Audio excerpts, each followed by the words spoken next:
Ball.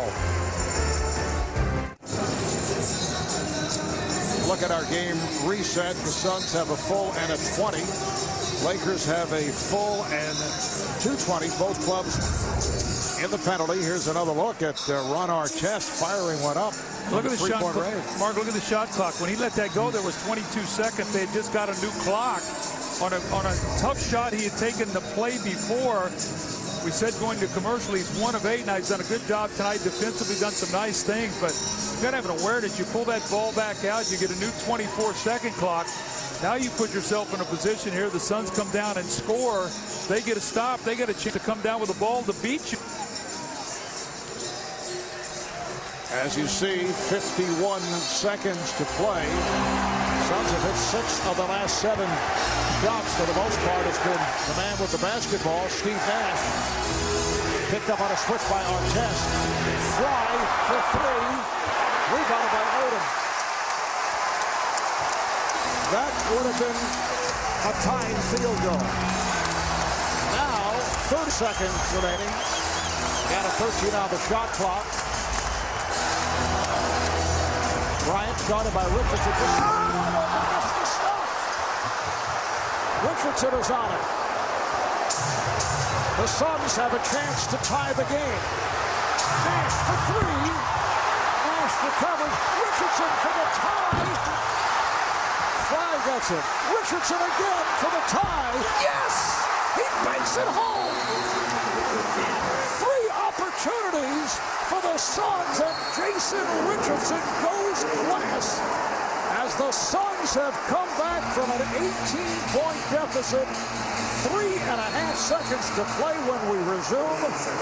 It'll be Laker ball. Well, Marv, the interesting thing about it, I talked about how all game long the Suns had not been able to get any offensive rebounds for scores. I mean, finally, the third opportunity, Jason Richardson, that ball looked like it was off left. Reminiscent, remember of a few years ago in here when Tim Thomas hit a long 3 in Game 6, sent that game into overtime, went back, and the Suns won Game 7 to win that series.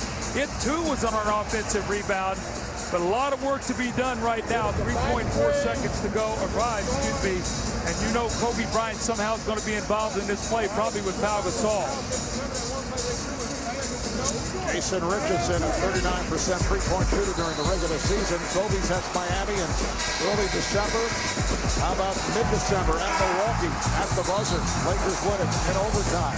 The 1st of January against Sacramento, 3-pointer at the buzzer. Lakers win by 1. January 31st, up in Boston. On this shot, Lakers win 90-89 in Memphis in February. 3-pointer with 4 seconds to go. And it keeps rolling on. March against Toronto. Lakers win it by 2 on the 17-footer with 1.9 remaining. I mean, you can't let him touch the ball. But whatever you do, you cannot let him get his hands on this basketball. And you got to stay down and be disciplined because you know how well he shot fakes. Aaron Dudley defending on Bryant. Both teams are over the foul limit.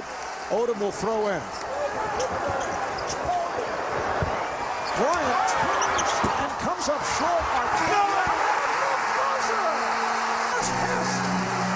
Who took that bad shot just a moment ago. The Suns are shocked. They will review it. It appeared he got it off on time. Ron Artest with the game winner for the Lakers. How about 1 minute? What are you doing? And the next one is like, great shot. What a tough play. They did a great job of forcing Kobe Bryant to take a difficult shot, and then Ron Artest with the shot. Artest 1 for his previous 8, including a couple that did not thrill Phil Jackson. He kept him on the floor, though. And here's another look as Bryant fires one that came up short. Artest, no question, got it off on time. Just his superior upper body strength knocked Jason Richardson out of that play. And the wherewithal to get it at the basket quickly. What an amazing finish tonight in this game. How resilient were the Phoenix Suns to hang around, and then the Lakers finding a way to win a game on a Kobe Bryant air ball.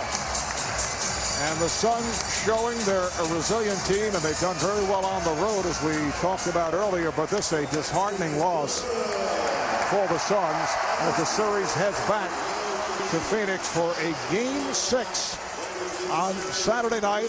The Lakers taking a 3-2 lead in this Western Conference final. Let's go to Craig with Kobe.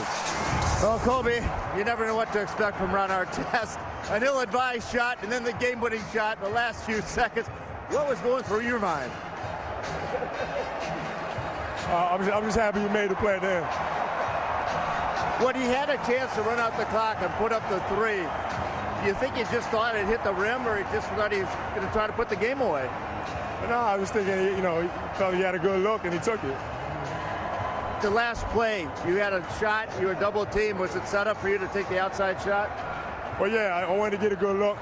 We knew we were going to have 2 guys running, so, Ron was able to sneak in there. Although you have the lead, it wasn't easy. You've had to play the entire second half again, well over 43 minutes, 4th game in a row. How tough will it be to close it out in Phoenix? Well, it's going to be tough. We're looking forward to it, though. All right, congratulations. Hey, here's the man right here. Oh, here he is. Hey.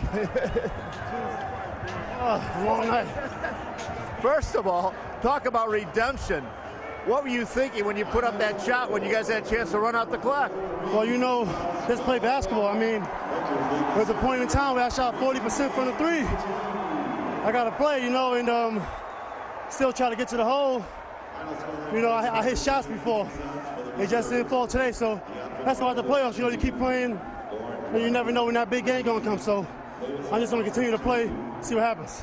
That's the way you keep talking about playing in the playground. But here in the NBA, there's a 24-second clock, and you could have run it out. You play. You still got. Well, yeah, you could have ran it out, but you still got to play basketball. I try to, break their back a little bit. That's why we play defense. We still just got to play basketball. You got to be able to play. Through all that, through everybody saying don't shoot. You still got to be able to focus. How are you getting in position for that game-winning shot after Kobe took a long 3? Well, I seen the shot. He got fouled. I knew it was going to be able, so I just went after it. They played hard tonight. They was aggressive. They was hitting us. But it had to be a point in time where I used my body, and it'll work for me, and it worked for me right there. All right, unlike me here. Queensbridge in the building, you already know. Don't say Queensbridge, say Queensbridge. Queensbridge? Yeah. Queensbridge, where they don't play with a shot clock. Back to you, Marv. Well, Craig, under those circumstances, I think Phil Jackson will treat that bizarre shot kindly because Ron was able to come back, and the Lakers were in a similar situation. We recall in the series against the Thunder. Here's Bryant with time running out, and Pau Gasol with 0.5 of a second able to convert on the putback to give the Lakers a series-clinching 95-94 win over the Thunder. But what a terrific game here tonight at Staples. Lakers led by as many as 18 points of excellent performances. Steve Nash for the Suns single-handedly bringing Phoenix back into it. Kobe Bryant, another spectacular game, and it ends with Ron Artest scoring on a putback. Like you said, you just got to keep playing, and that's what he did tonight. He made the play when he had to have it. But, I mean, Fisher hit some big shots tonight, too, in that 4th period. Gasol and Odom. But I got to tell you, Phoenix Suns, I mean, they played with incredible resilience tonight, Marv. I mean, they could have been blown out of this game. They kept fighting and fighting, and they had a chance to steal one here tonight that would have been an amazing win. Another 30-point performance by Kobe Bryant. What does a loss like this do to the Suns? Even though they came back, played very well down the stretch, but what's their mindset for Game 6? I think they feel like they're going to go home and win Game 6 and push this back to a Game 7 and take their chances because as well as the Lakers played in many phases, knocked the Suns out. They just kept hanging around. Lakers one win away from going back to the NBA Finals. They bounced back after losing the last 2 in Phoenix. That was the story against the Thunder in that opening round series. Over the last 3 postseasons, Lakers have won 28 of 31 here at home, including the last 11 here at Staples. And they now have won their last 9 Game 5s. The last loss they suffered in a Game 5 2007 playoffs against 30 points, along with 11 rebounds. And he had 9 assists, so he was 1 assist away from his first playoff career double-double. And Steve Nash, 29 points and 11 assists. Final score, Lakers at the buzzer defeat the Suns 103-101. For Doug Collins, Craig Sager, and the rest of our crew, Marv Albert saying good night from LA. You've been watching the Western Conference Finals exclusively on TNT after a quick break inside the NBA from right here in Staples.